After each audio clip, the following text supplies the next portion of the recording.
내 기운 섞였으니까 떨어져 있어도 괜찮잖아. 저주할 거야. 내가 지금 옆에 있잖아. 넌 거울 속에 있고. 둘 중에 하나 골라야 되는 거예요? 봉수야. 계속 같이 있고 싶어. Previously, Yeonhwa cast a spell to merge with Bae Gyeon U. Bae Gyeon U then saw evil spirits around him. A blur and dizziness overwhelmed him. He knew his spiritual vision had awakened, but he kept it a secret to avoid worrying Park Seong A. On the archery field, he looked at Park Seong A in the stands. Her radiant smile erased all discomfort, restoring his confidence. At that moment, Park Seong A heard a soul-soothing bell and incantations. She saw Yeonhwa performing dark magic. In panic, she immediately countered Yeonhwa's curse. Yeonhwa, struck by backlash, was injured. Park Seong A, though successful, was severely wounded. Fortunately, Bae Gyeon U was no longer disturbed by Yeonhwa and won first place. Park Seong A asked if he felt unwell. He lied, saying no. To him, she appeared as the celestial fairy, but he noticed black spots on her skirt. Bae Gyeon U left to visit his grandmother's grave, telling Park Seong A to go home. Afterward, he sought his blind senior sister, confessed his ability to see ghosts, and asked about the black spots. She explained the spots meant Park Seong A's life force was corrupted. She would face divine punishment. Bae Gyeon U vowed to bear the consequences for her. Learning the spots were tied to a talisman connecting them, he produced his lipstick. The blind sister tried to break the talisman but failed, as their bond was too strong. She decided to offer the lipstick to the Big Dipper star god, praying for their safety. Before leaving, she warned Bae Gyeon U to avoid ghosts and never bleed lest he become an undead. Returning to Park Seong A's home, the flower fairy master told him Park Seong A was upset over family matters and asked him to cheer her up. Park Seong A had confronted Yeonhwa immediately upon returning home. Her mother finally realized Yeonhwa's spell targeted Park Seong A. The mother scolded Yeonhwa, "Hate only me." But Yeonhwa harbored resentment against everyone connected to her mother, even sowing discord.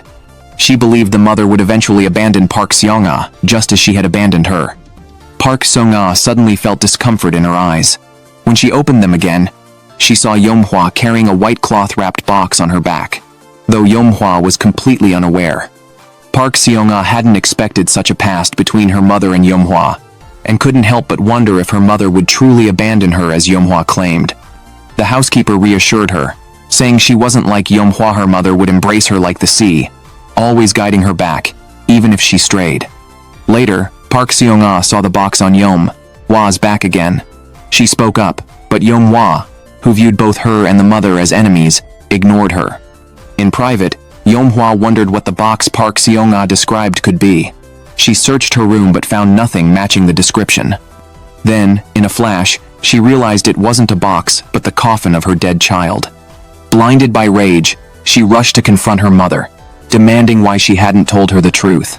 The mother, both furious and pained by Yeonhwa's madness, couldn't shake her obsession. She only replied that it was divine punishment to make Yeonhwa suffer for her child's fate. Filled with hatred, Yeonhwa vowed to curse her mother until she died. The mother knelt, bandaged her wounds, and handed her a handkerchief. Back home, Park Seong A and Bae Gyeon U remained unaware of the mother's situation. To cheer Park Seong A up, Bae Gyeon U clumsily tried to start a conversation. When she responded coldly, he pulled out the guardian plan she had made for him. Seeing it, Park Seong A finally lost her temper with him. Later, lying in bed hand in hand, Bae Gyeon U apologized. Park Seong A explained she didn't want him to know about these things tied to ghosts. His words made Bae Gyeon U realize that if Park Seong A knew he could see ghosts, she'd be devastated. He had to keep the secret to spare her worry. When he tried to speak again, she had already fallen asleep, rolling into his arms. They slept together all night. The next morning, Park Seong A woke up to her mother's loud scolding. Seeing her mother, Park Seong A immediately let go of Bae Gyeon U and hurried to her own bed. Bae Gyeon U was reprimanded and limped to school. At school, they couldn't hold hands constantly, and Bae Gyeon U reverted to the evil spirit form. The teacher assigned homework writing down everyone's dreams. Park Seong A and the evil spirit answered seriously but were accused of doing it half-heartedly. Park Seong A felt wronged. She had simply written about wanting to attend university and her graduation ceremony. The evil spirit's only wish was to grow up. Faced with Park Seong A and Pyo Ho's confusion, he didn't explain. Then Park Seong A noticed a ghost standing next to the glasses-wearing classmate. She took Bae Gyeon U to the library but couldn't find him. She wanted to search elsewhere but hesitated, asking to let go of hands for a moment. Bae Gyeon U refused, had to hold her tightly to protect her. Park Seong A turned red, thinking she was blushing. Bae Gyeon U realized it wasn't just shyness, she seemed weak. He urged her to go home, but Park Seong A didn't want to distract him from archery practice. She went to the washroom to splash water on her face. The moment she let go, Bae Gyeon U turned back into the evil spirit. The evil spirit questioned Bae Gyeon U in the mirror. What did you do yesterday to make Park Seong A sick? Bae Gyeon U replied that she wasn't sick but suffering divine punishment. Regardless, he vowed to take care of her. Park Seong A emerged from the washroom, collapsing weakly into the evil spirit's arms. The instant the spirit caught her, he transformed back into Bae Gyeon U. Bae Gyeon U insisted on taking her home, but Park Seong A insisted on waiting until after school. During class, Park Seong A noticed the glasses-wearing boy staring blankly at his phone. It turned out he was being bullied by thugs who kept demanding money. Cornered, he had developed dark thoughts. Seeing the evil spirit appear behind him again, Park Seong A pulled Bae Gyeon U to help, remembering his blind sister's warning to avoid ghosts. Bae Gyeon U tried to pull her away, but the evil spirit in the mirror warned him not to let Park Seong A face the ghost alone. Only then did Bae Gyeon U realize it was a real evil spirit following the boy. Recalling how he had lost hope after his grandmother's death, only to be saved over and over by Park Seong A, forced open the stall door and grabbed the boy's knife. The knife fell, cutting Bae Gyeon U's hand. As he sat bleeding, he found he couldn't speak and smelled the ghost's presence. He remembered his sister's warning, but couldn't stop his fate of becoming an undead. Park Seong A waited by him in the infirmary until he regained consciousness. Seeing her weakening rapidly, Bae Gyeon U took her home. By morning, she felt better. Worried about delaying his archery practice, she took him to the training ground. After practice, they returned to the locker room. Park Seong A stumbled, pulling Bae Gyeon U onto the couch. She locked eyes with him, demanding to know when he'd tell her the truth. Just then, she realized the person before her wasn't Bae Gyeon U but the evil spirit. The evil spirit had missed Bae Gyeon U's usual shooting gestures, giving him away. Park Seong A pressed on, asking where Bae Gyeon U was. The evil spirit replied that he had absorbed Bae Gyeon U. Heartbroken, Park Seong A ignored him. Meanwhile, Yeom-hwa sneaked into the room while Park Seong A slept, searching for something. Unable to find it, she interrogated the evil spirit about the ring he had used to possess Bae Gyeon U. Unaware of her intentions, the evil spirit lied, claiming he didn't have it. Earlier, Yeom-hwa had gotten the flower fairy master drunk and stolen all his talismans. Now she was searching for the ring belonging to the evil spirit, clearly planning something. Under the mother's pressure, the evil spirit confessed that Yeom-hwa wanted him to absorb Bae Gyeon U and turn him into a demon god. But he had not made a deal with hair-absorbing Bae Gyeon U was only to live as a human. The mother realized Yeom-hwa was looking for the ring the evil spirit had used to possess someone. She guessed Yeom-hwa wanted to break the ring and summon a hell messenger.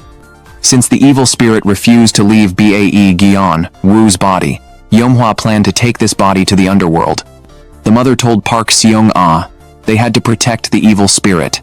If Bae Gyeon U's body was taken by the hell messenger, he would never return.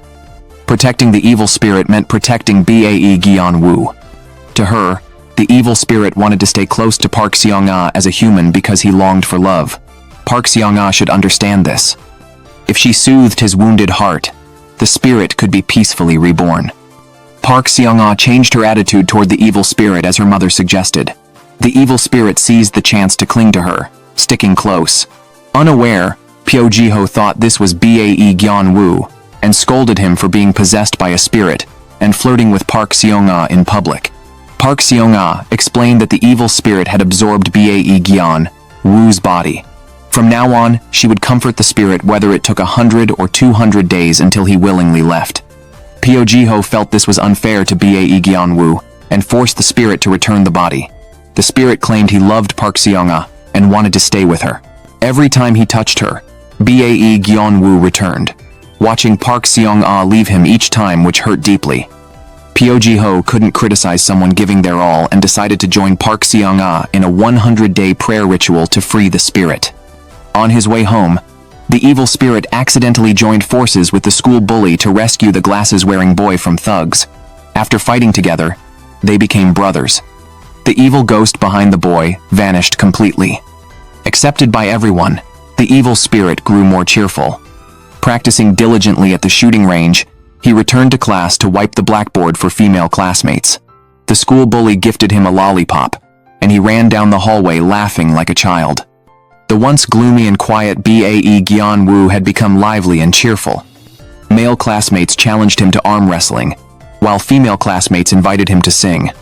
Park Seong A watched as everyone seemed to love the evil spirit, feeling sad that only she still missed Bae Gyeon Woo. The flower fairy master reminded her that she could call Bae Gyeon Woo at midnight. After all, he was now a ghost. That night, Park Seong A called his name exactly at midnight. Bae Gyeon Woo's consciousness indeed returned to his body. She hugged him tightly, relieved they still had a chance to meet. Bae Gyeon Woo described his dream seeing two young soldiers, one tall and one short. Park Seong A believed this was the evil spirit's memory. The taller soldier was likely the spirit, she thought.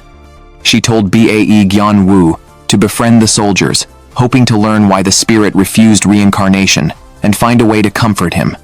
As midnight neared, Bae Gyeon Woo hugged Park Seong A, reassuring her to hold on a little longer. He'd return soon.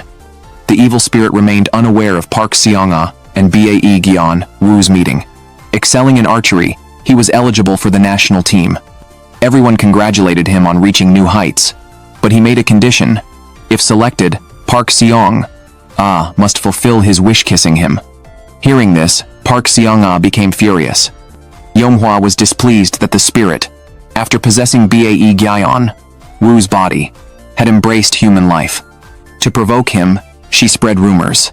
Park Seong A could meet Bae Gyeon Woo at midnight. Even if the spirit took over his body, she'd never love him, seeing him only as an evil ghost in human skin. To test Park Seong A's feelings, the spirit held a talisman Yeonhwa had given him as he slept. At midnight, Park Seong A called Bae Gyeon Woo's name. The spirit pretended to be the real Bae Gyeon Woo, only to be immediately hugged from behind by Park Seong A. Sadness flashed in his eyes. Even when he was right there, she still longed for Bae Gyeon Woo. Park Seong A didn't realize the person before her was the evil spirit. She asked if Bae Gyeon Woo had uncovered the story of the two student soldiers, saying he could return to his original place once the spirit was sent away. Suppressing his heartache, the spirit called her witch twice, hiding all his bitterness and anger in that title. Only then did Park Seong A realize this wasn't Bae Gyeon Woo. Seeing the spirit's sorrowful expression, she blamed herself for hurting him. The lovelorn spirit took Park Seong A to a park monument, pointing out his name carved on the stone. The tall student soldier Bae Gyeon Woo saw was him. Before dying, the shorter soldier had begged him to deliver a ring to his mother, a wish he failed to fulfill.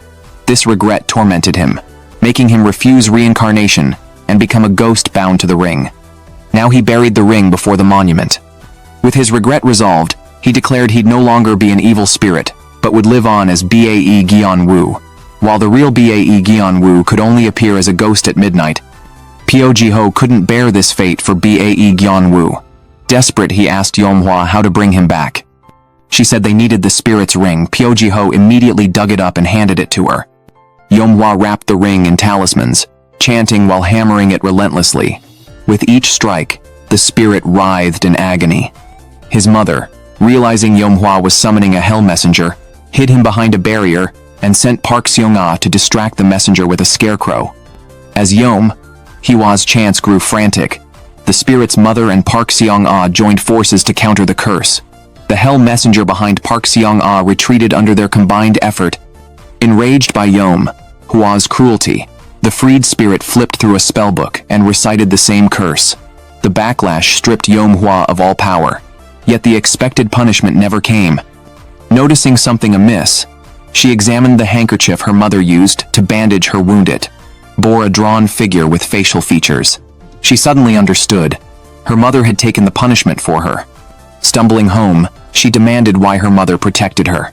The dying woman in Park Seong A's arms whispered she knew Hua was obsessed with her deceased child. Unable to stop her, she chose to shield her instead. With one final squeeze of Hua's hand, the mother closed her eyes forever, leaving Park Seong A heartbroken.